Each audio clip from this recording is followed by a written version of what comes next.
Hi, everybody. Welcome to The Right Side. Thank you very much. The Right Side with Doug Billings, now upon you and talking about subscribing to YouTube. Please make sure. Hi, everybody. Welcome to The Right Side. Doug Billings here with you. Thank you very much for being with me today from around the planet, coming to you from smack dab in the middle of the fruited plain. Please prayerfully consider heading over to dougbillings.us and contributing to the show over there and subscribe on YouTube. Find me at The Right Side Doug Billings, at The Right Side Doug Billings on YouTube. We're in this thing together, aren't we? You better believe it. So I was looking at several completely different news stories, and I found myself thinking, why does this all feel so familiar today? What are we experiencing that feels so like we've been here before? Not the stories themselves, just the feeling, the mood that's out there. And it's not just in America.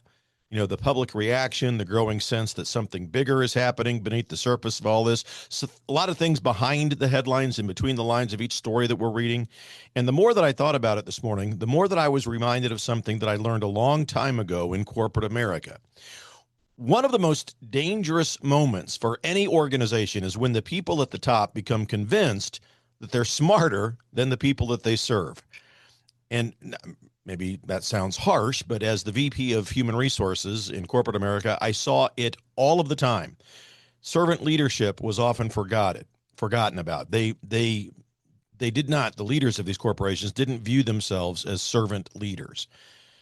And it might sound harsh to some, but stay with me here because I've seen this happen. A leadership team doesn't, it doesn't exist to serve its own ends and its own means. A leadership team begins making decisions, right? We've all seen it 1,000 times. The first decisions, well-intended. The people inside the organization start raising concerns about the decisions. They want to engage in a dialogue. Nothing dramatic, just concerns, questions, observations. And the people on the ground begin noticing that the leadership isn't seeing. It's not seeing things. But instead of listening, then the leadership team starts explaining. That's the crux right there. And when they listen, they're not listening with the intent to understand. They're listening with the intent to respond. And there's a big difference there. And then leadership starts to lecture. Leadership starts to dismiss. And before long, the people closest to the problem begin to realize that nobody at the top is actually paying attention to anybody. And I've watched that happen. And I've watched what comes next.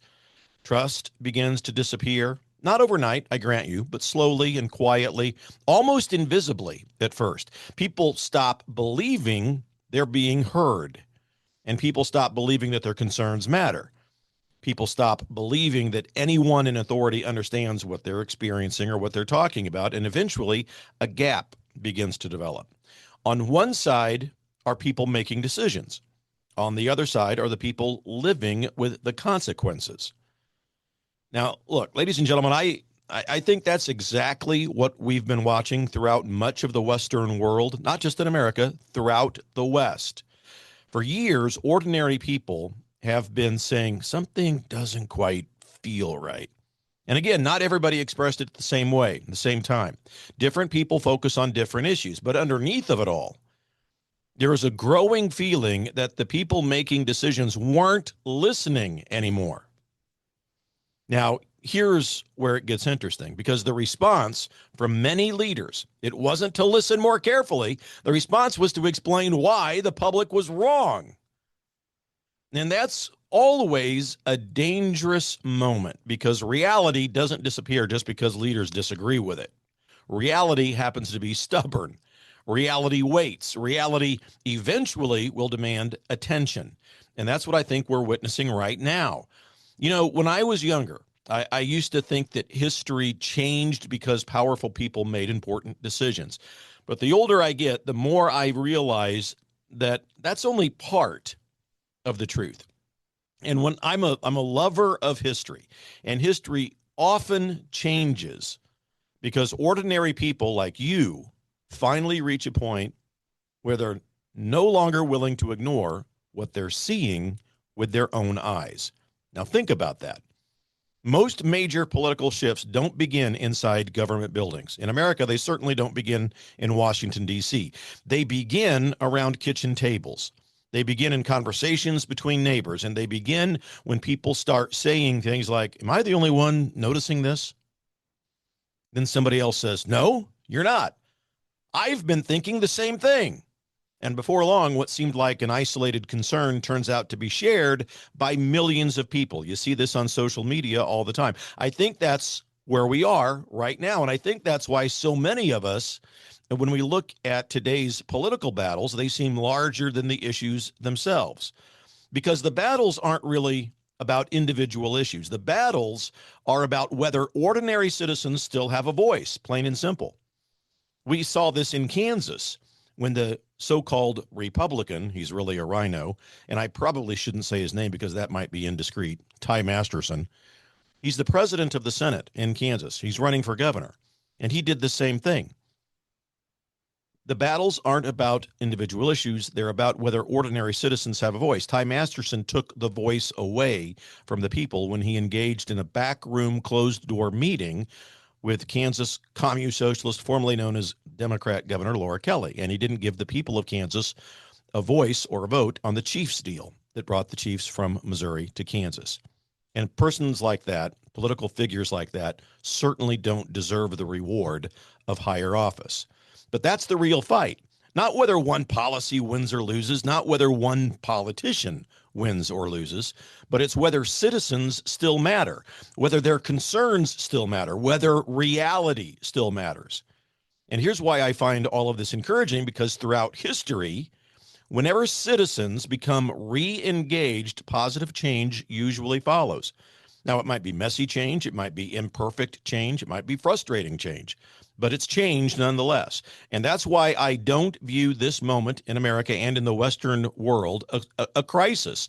I view it as a correction, a society correcting its course, a culture rediscovering its first principles, and a citizenry that's rediscovering its voice. You know, one of the greatest myths of modern politics is the idea that ordinary people are powerless. Well, I don't believe that. I know that you don't believe that. I've never believed it. In fact, I think history proves the exact opposite. The most powerful force in any free society is not government. It's an informed, engaged citizenry. That's why you'll notice so often that the Commune Socialist, formerly known as Democrat, Party in America and around the world wants to silence you and keep you stupid, inflict chaos. And I see it happening across America today. I see this as evidence that more people are paying attention. More people than ever before are waking up. They're asking questions. They're challenging assumptions. They're demanding accountability. Not because they hate their country, because they love it. Not because they're giving up hope, because they still have hope. And that's a very important distinction. People don't fight for things they don't care about. People don't invest in things that they've abandoned. And people don't sacrifice for causes they consider lost.